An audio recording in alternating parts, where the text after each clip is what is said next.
느헤미야 11장 말씀은 예루살렘에 거주한 사람들에 대한 이야기를 다루고 있습니다. 일단은 예루살렘에 거주한다라는 의미는 그 사람들이 이 황폐한 도시를 성전 도시로서의 어떤 기능을 할 수 있도록 헌신한 사람들이라고 말할 수가 있겠습니다. 그러니까 오늘 말씀에도 2절에 바로 그런 예루살렘에 거주하기를 자원한 사람들을 축복했다라고 그렇게 얘기해요. 그만큼 예루살렘에 거주하는 것은 힘든 일이었고 대부분의 사람들이 거주하기를 원치 않았다라는 그런 말이 되는 겁니다. 예루살렘은 이제 성전 도시로서 다시 재개발이 됐는데 거기에 성전을 지었고 이제 성벽이 완성이 됐어요. 근데 골격은 갖췄으나 그것 자체로만은 제대로 성전 도시로서의 기능이 수행될 수가 없었습니다.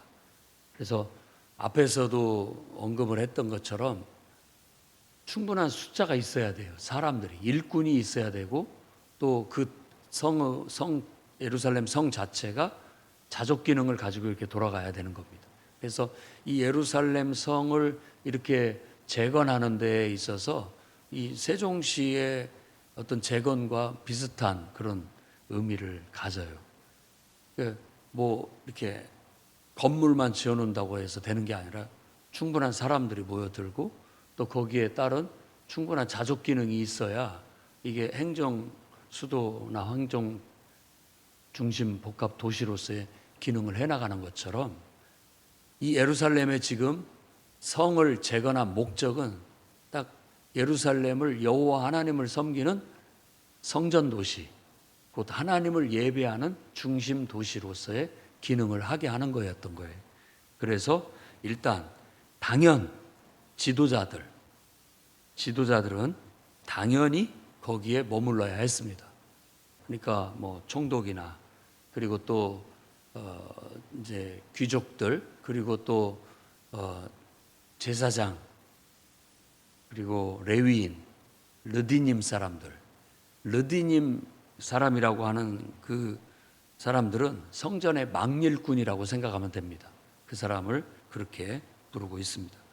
그래서 그런 사람들은 당연히 거기 있어야죠. 그러니까 일꾼된 사람들은 당연히 거기에 집을 짓고 기거를 하면서 그 성전을 위해서 섬기는, 왜냐하면 성전 도시고 또 예배를 위한 도시이기 때문에 그 기능을 해야 할 사람들은 당연히 거기에 있어야 된다라는 거예요.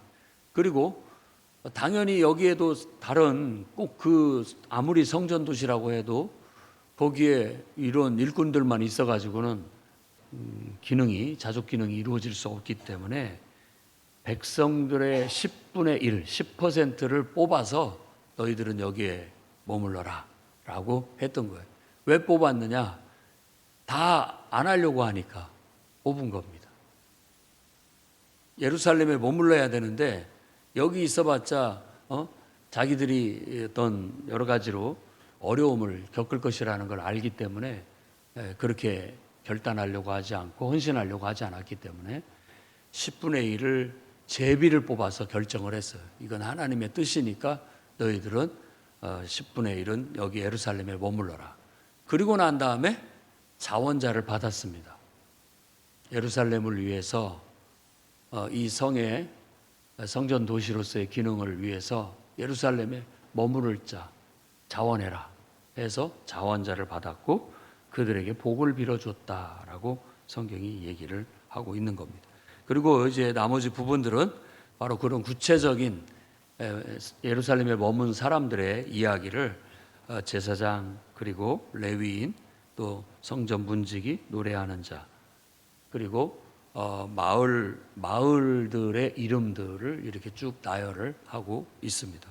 그래서 오늘 말씀에서 우리가 얻을 수 있는 교훈은 바로 이 예루살렘이 성전 도시인 것처럼 오늘날도 교회를 중심으로 해서 사람들이 이렇게 모여서 교회 가까이 모여서 주님의 몸된 교회를 중심으로 해서 우리가 그리스도의 몸을 이루고 주님의 사역을 활발하게 이루어 나가야 된다라는 겁니다. 그러니까 뭐 교회 건물만 있어서도 안 되죠. 거기에 충만한 일꾼들이 있어야 되고 또 그런 일꾼들을 협조하고 뒷받침해주고 후원해줄 수 있는 성도들이 또 있어야 되는 것이죠. 그런 것들이 충분히 될 때 교회가 제 기능을 발휘할 수 있고 또 활발하게 주님의 사역을 감당할 수 있다고 볼 수 있겠습니다.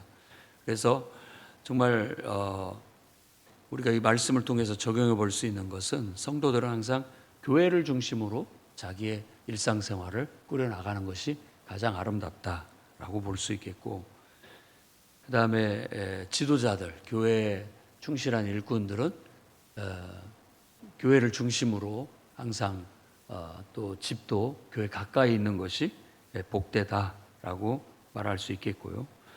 또 항상 자원하는 마음으로 교회와 또 교회 활동에 사역 활동에 자원하고 적극적으로 협조하는 것, 이런 것들이 다 합쳐져서 결국은 교회가 재건되는 것이고, 교회를 통해서 하나님이 이 시대에는 역사하고 계시고 일하고 계시기 때문에 하나님의 역사가 이루어지고 하나님의 일이 이루어지는 것이죠. 그래서 내가 교회에 등록하는 것은 하나님의 역사에 동참하는 거고 하나님의 일에 참여하는 겁니다. 오늘 그 제비 뽑은 10% 그리고 또 자원하는 자에 해당된다고 볼 수 있죠. 그때는 이제 그런 식으로 했겠지만은 오늘날은 이제 지역에 한 교회가 있고 그 교회에 등록하고 가입함으로써 모두가 함께한 사역 공동체가 되는 겁니다. 주님을 위한 역사를 이루기 위해서 하나님이 그 교회에 맡겨주신 사명을 이루기 위해서 우리가 다 같이 협력해서 그 기능을 활발하게 펼쳐나가기 위해서 이와 같이 헌신된 그런 성도들이 필요하다는 걸 오늘 말씀을 통해서 우리가 적용해 볼 수 있겠습니다. 그래서 여러분들도 항상 교회에 소속해서 교회를 통해서 주님을 섬기는 것은 여기서 말한 것처럼 복을 빌어줄 일이다, 축복된 일이다 라는 걸 기억하시고 교회를 중심으로 항상 주님을 섬기고 또 주님께 쓰임받고 또 하나님의 은혜와 축복도 누리는 성도들이 다 되셔서 여러분의 삶도 하나님이 복 주셔서 형통할 뿐만 아니라 여러분들이 복을 받음으로 인해서 또 여러분이 속한 교회도 함께 복을 받고 형통해 나가는 그런 위대한 역사를 이루는 도구들이 다 되시기를 주의 이름으로 축원합니다. 기도하겠습니다. 거룩하신 하나님, 느헤미야 시대에 하나님께서 예루살렘을 다시 재건하사 여호와 하나님을 예배하는 성전 도시로 세우시기를 뜻하셨고 그 하나님의 일을 그 비전을 성취하기 위해 많은 사람을 감동하사 예루살렘으로 이주하게 하셨고 또 그곳에 헌신하게 하셔서 그들의 헌신과 수고를 통하여 예루살렘이 재건되어져 하나님을 예배하는 성전 도시로서의 기능이 활발히 이루어질 수 있게 하셨던 것처럼 오늘날도 주님의 복음을 들고 나아가 있는 자들을 얻어 교회를 세우게 하시고 또 건물을 짓게 하시며 그것을 중심으로 해서 사람들을 모이게 하시고 또 헌신된 자들을 헌신을 통하여 하나님의 크고 놀라운 역사들을 이루어 나가시는 것이 오늘 우리에게 바라시는 하나님의 뜻이고 하나님의 역사인 것을 믿습니다. 주님의 비전을